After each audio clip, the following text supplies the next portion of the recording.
All right, this is day 2, trying to birdie every hole at my home course with the Goliath Redemption. Somehow I misplaced the other one. This one is my straighter one. We got a lot of wind. I don't know where the heck my other one went, so we're just doing this one all day today.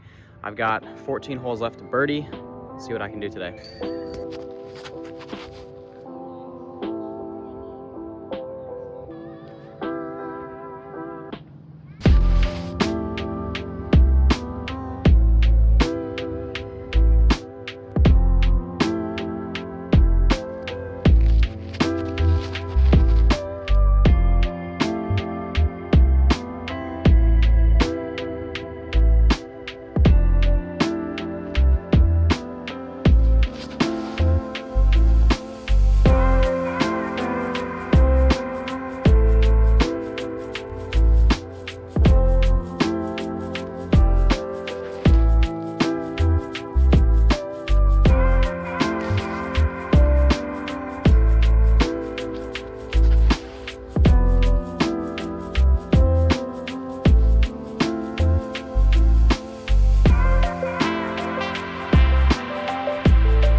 I knocked off hole 8, hole 11, and hole 17.